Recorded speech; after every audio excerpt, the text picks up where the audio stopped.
Voilà, donc c'est ça. C'est ça l'erreur que les gens commettent en basant leurs convictions sur d'autres personnes. Et c'est ce que les gens ne devaient pas faire. Vous voyez? Donc, les brebis ne doivent pas avoir leurs convictions. Lui, pourquoi la chose? C'est là que cette déclaration, non, moi je vois telle chose selon la vision de mon pasteur. Donc c'est la personne qui tire la conviction. Cette personne, il voit telle chose selon la vision de son pasteur. Si son pasteur s'appuyait sur les principes de la parole, maintenant, non, le problème c'est quoi? Quand toi tu t'appuies sur la parole, moi aussi je m'appuie sur la parole, et que la parole dit que Jésus-Christ est Dieu. Toi aussi tu dis que Jésus-Christ est Dieu. Personne n'a basé sa conviction sur l'autre.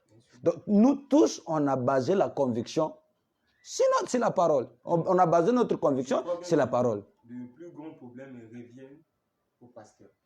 Dans quel sens? Dans Oui. une église, le pasteur doit amener son peuple à un niveau où tout chrétien ou tout membre de son église doit avoir sa propre conviction, tout en sachant que cette conviction doit se baser sur les principes de la parole. Voilà. Là, il serait mieux pour une église locale que chaque chrétien ou chrétienne d'avoir sa propre conviction. Voilà. Maintenant, il arrive aussi que le pasteur parle de quelque chose. Par exemple, il donne une déclaration et c'est mieux au moyen de ses membres, ou bien c'est les chrétiens ou les membres de son église, donc, je reviens à ma question. Donc, il serait mieux pour un pasteur, quand il donne des déclarations sur quelque chose, il doit donner des écritures précises afin que ses croyants ne puissent pas tomber dans, tu peux dire par exemple, dans une mauvaise position. Oui, pour que les gens ne soient pas ballottés. Ne soient pas ballottés, bien sûr. Voilà. Donc, on peut continuer avec nos questions. Oui, Bien. Maintenant, on a parlé un peu des prédicateurs ou des chrétiens qui n'ont pas de conviction. On a eu à parler aussi des chrétiens qui ont une conviction au départ et au fil du temps, ils changent d'avis. Là, on a essayé un peu de parler. Bon, non, c'est que dès le départ, n'avait pas une conviction. Mais comment, si au départ, ils n'avaient pas de conviction, comment peut-on qualifier ces gens-là? Bon, comme je l'ai dit, pas moi, frère Branham l'a dit. Maintenant, nous devons comprendre. Cela ne veut pas dire que non, qu'on a une conviction. J'ai dit que vous pouvez avoir la conviction sur la chose. Et la chose là peut être faux. Donc, bien sûr, donc, voilà. Peu importe dans le faux ou dans le vrai, néanmoins, il devait avoir une conviction. C'est la foi Branham a dit ici. Tenez-vous à vos convictions. Bien sûr. Maintenant, si moi j'avais cru quelque chose, on me présente l'écriture, je suis obligé de changer. Bien sûr. Donc là... Je change parce que... D'abord, c'est pour cela, avant d'avoir une conviction sur la chose, vous devez vérifier la chose. Et quand vous voyez que la chose est vraie, vous devez être convaincu. Quand vous êtes convaincu, vous êtes concerné. Et quand vous êtes concerné, alors vous avez une conviction. Et peut-on arriver aussi à une personne qui a une conviction et au final, par exemple, s'opposer à cette conviction? C'est ça le grand problème que nous avons aujourd'hui. Vous savez, beaucoup de prédicateurs. C'est là que j'ai compris qu'à Brazzaville, beaucoup de gens qui disent qu'ils ont le ministère, ils n'ont pas le ministère. Nous allons voir ça. Parce que nous avons vu... Prions d'après la Bible ou d'après le message? Non, d'après la Bible et le message. Parce que le message, c'est l'interprétation de la Bible. Quand Frère Branham dit, la colonne de feu, avec Moïse, a écrit la loi. Il dit, avec Paul, a écrit et l'a inspiré. Il dit, au ce temps de la fête, la même colonne de feu vient interpréter. Frère Branham explique ça dans la brochure, l'ange de Dieu. Ou comment l'ange est venu à moi. Frère Branham explique ça. Donc, les brochures, ce n'est que l'interprétation de la Bible. Et nous allons lire les prophètes. Pourquoi les gens arrivent souvent à changer des choses? Attends, lisons d'abord les prophètes. Parce que le grand problème, c'est que les gens changent de conviction parce que quand ils prennent une conviction et qu'ils voient que les gens s'opposent à ça, c'est là que les gens lâchent. Écoutez, il faut avoir monté de Dieu ici dans la brochure. Un homme qui fuit loin de la présence de Dieu. Dans le paragraphe 71. prêché le 17 deuxième mois en 1965. Donc c'est après l'ouverture du sceau. Pour d'autres qui disent que non, ça c'était avant le sceau, ça c'est après le sceau. Mais moi je crois tout ce que Frère Branham a dit est valable. Frère Branham dit, c'est un chemin, c'est un chemin que les gens aiment beaucoup. Maintenant, quel est ce chemin que les gens aiment beaucoup? Écoutez, Frère Branham. C'est un chemin que les gens aiment beaucoup. Point. Il dit, c'est facile de prendre le chemin où tout le monde peut vous tapoter dans le dos et dire que vous êtes un brave type. Vous voyez ce que Frère Branham a dit sur les prophètes. Écoutez, voici un tel et un certain où le monde vous respecte. Les gens aiment prendre une position, un chemin que tout le monde l'acclame. Mais écoutez, Frère Branham dit, c'est facile de suivre le chemin de tout le monde. Mais exprimez l'opposition. Mais quand vous devez faire quelque chose de différent, quand vous devez vous en tenir à votre conviction, écoutez, Frère Branham, il dit, quand vous devez prendre, quand vous devez vous en tenir à votre conviction, si ce que vous savez être la vérité, c'est là que c'est difficile. C'est là que les ennuis commencent, juste là.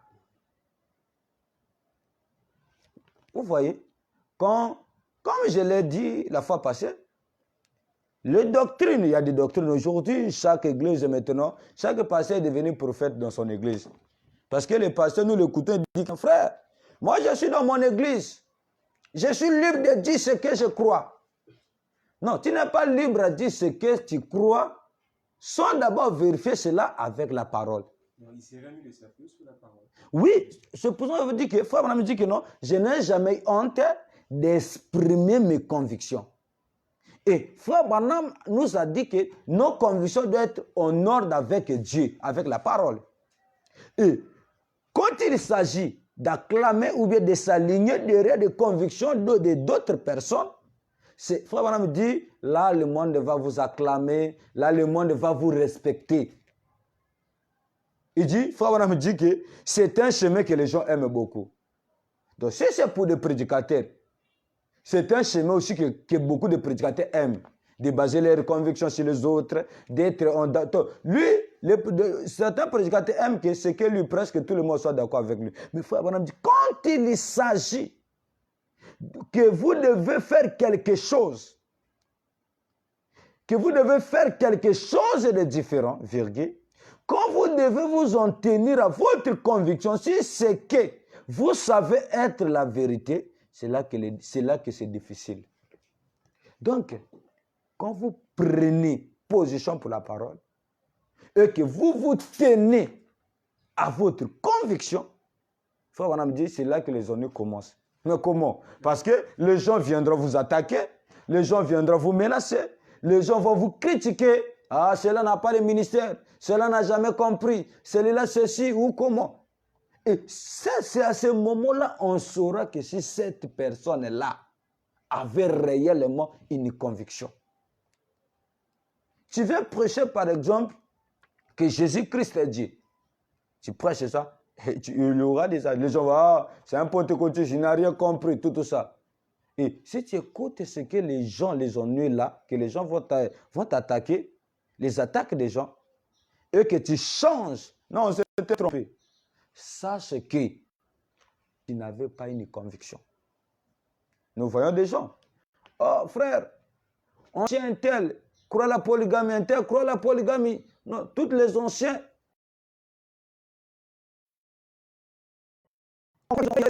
Crois maintenant la polygamie. Frère, toi tu penses que toi tu as compris la parole mieux que eux. Ce n'est pas ça qui compte. C'est ce qui attire beaucoup de jeunes ministres. Ils sont là, ils marchent avec les doctrines de certains pasteurs. Lui-même n'a pas une position. Mais quand il s'agit C'est pour cela, ceux qui n'ont pas de conviction là, attendez-vous à la repentance à tout moment. Je n'ai pas dit qu'un chrétien ne doit pas se repentir. La repentance, c'est la vie d'un chrétien. C'est-à-dire dans des positions. Aujourd'hui, croire tes choses, il va, non, il vient se repentir, il retire ça.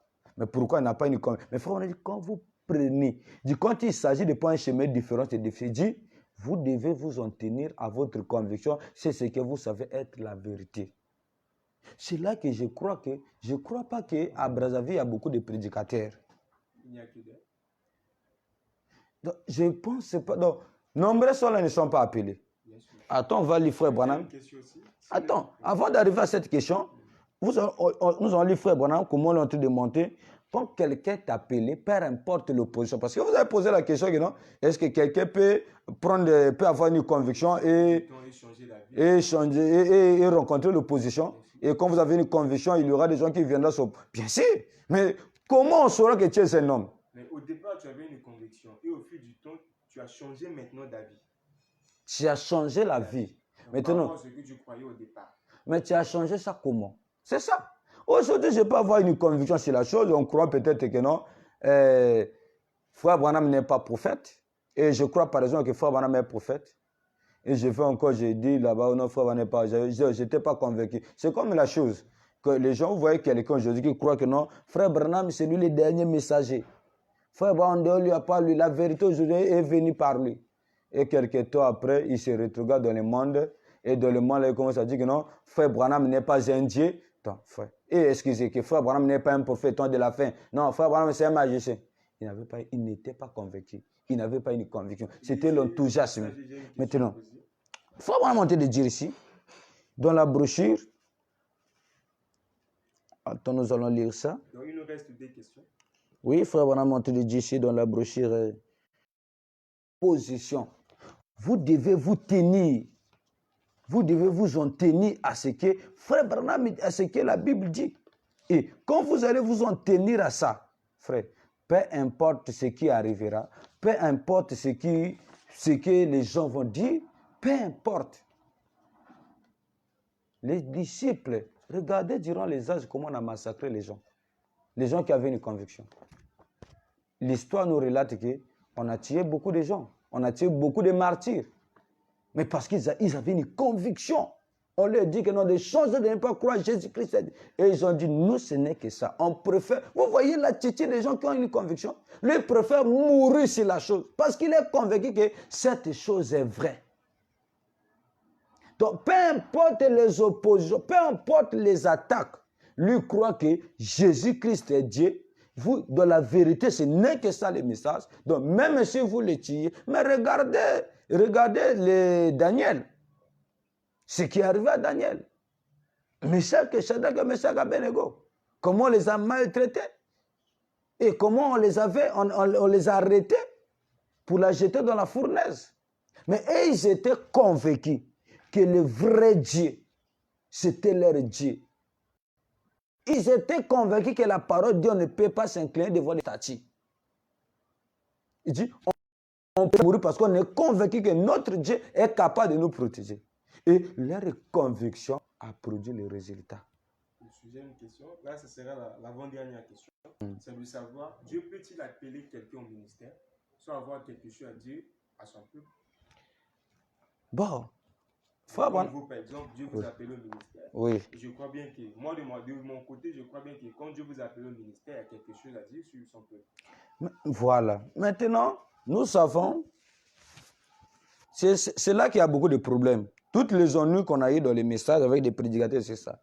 Comme si Dieu m'a appelé, j'ai un mot à dire aux gens, donc je peux monter, je peux donner mes insights, dire le Seigneur. C'est là que beaucoup, vous allez voir chaque pasteur, quand un pasteur dit ça, frère, ici c'est mon église. C'est moi ici, je suis libre de dire ce que je dis.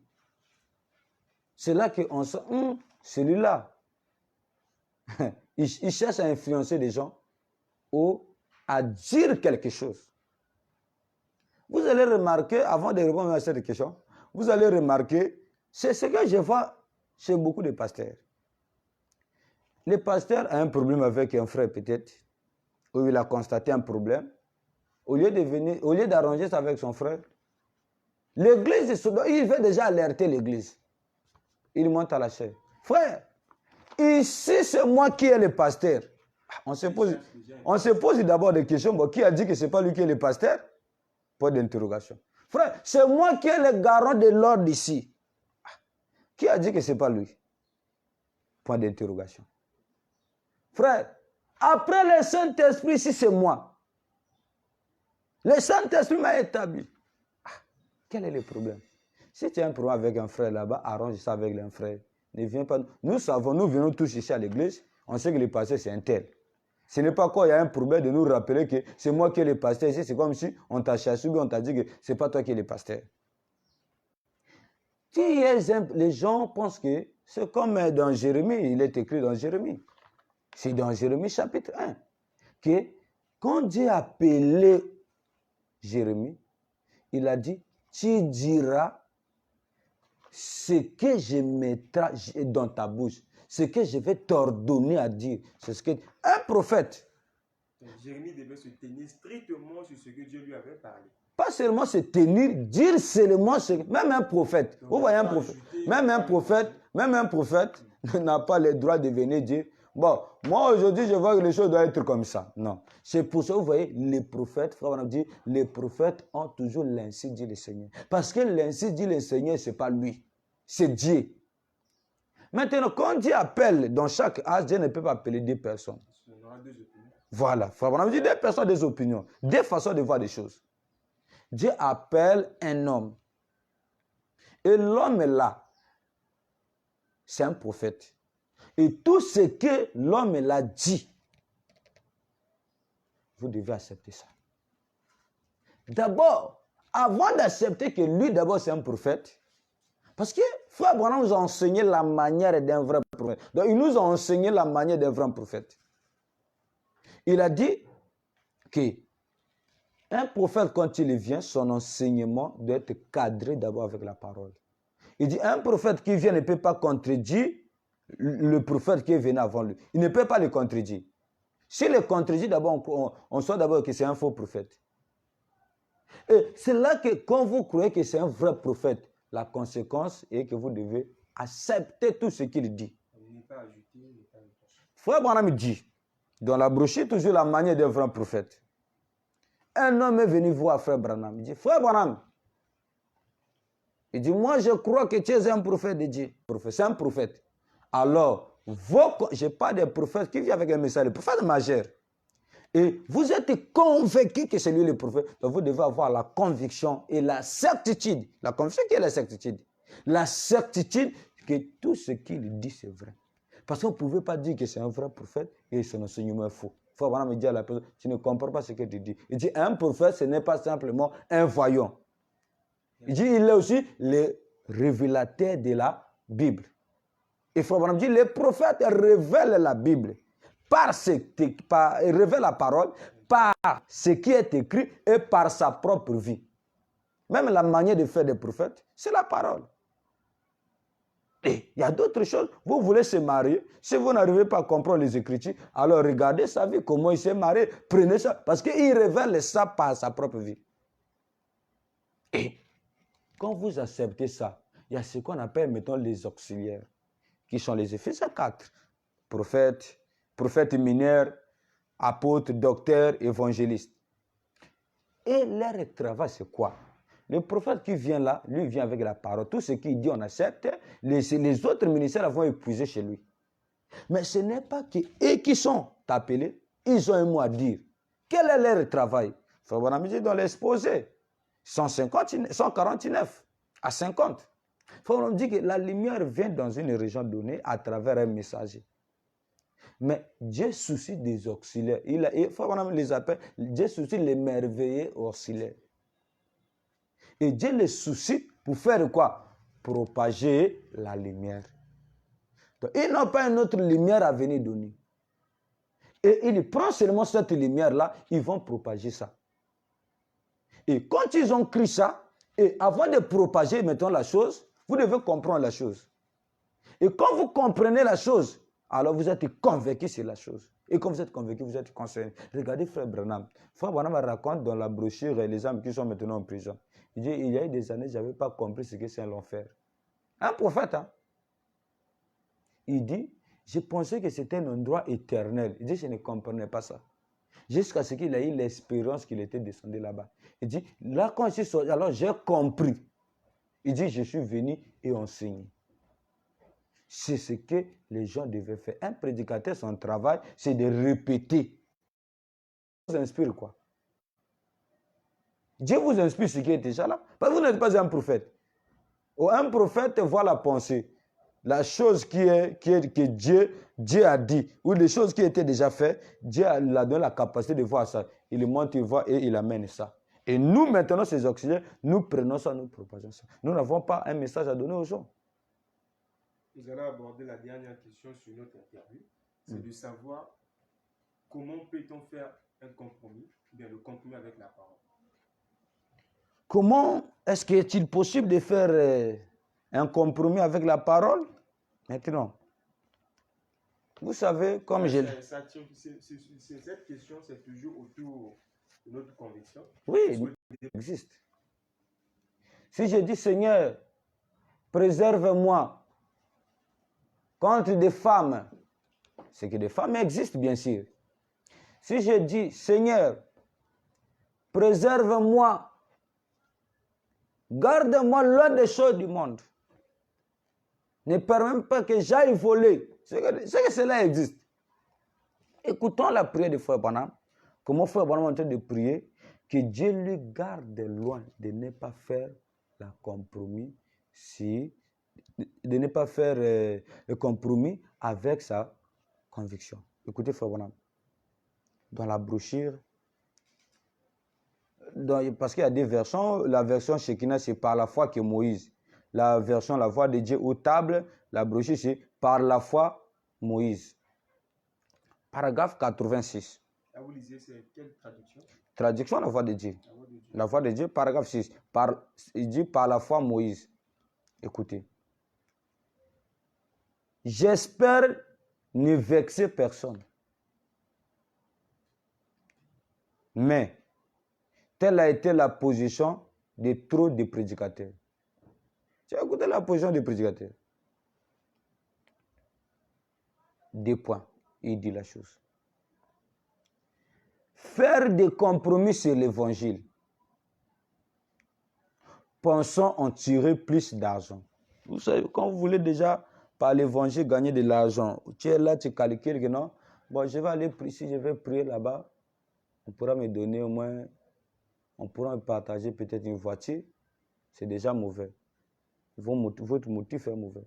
Ah, j'ai faim, je vais pas aller visiter telle famille, on pourra prier pour moi. J'ai prié pour telle famille. Tu crées des visites. Il y a des gens, il y a des pasteurs qui créent des visites. Bon frère, telle semaine je viendrai chez toi. Il donne là-bas. Lui, il est en train de calculer. Il dit que quand je vais passer là-bas, j'aurai telle chose, j'aurai telle. D'abord, c'est mauvais déjà. C'est faire aussi la compromis. Il dit, faire des compromis sur l'évangile. Pensons en tirer plus d'argent. Frère Branham tape 3 fois dans ses mains. Un gagne-pain. Il dit, j'aimerais mieux vivre sur cette terre desséchée, me nourrir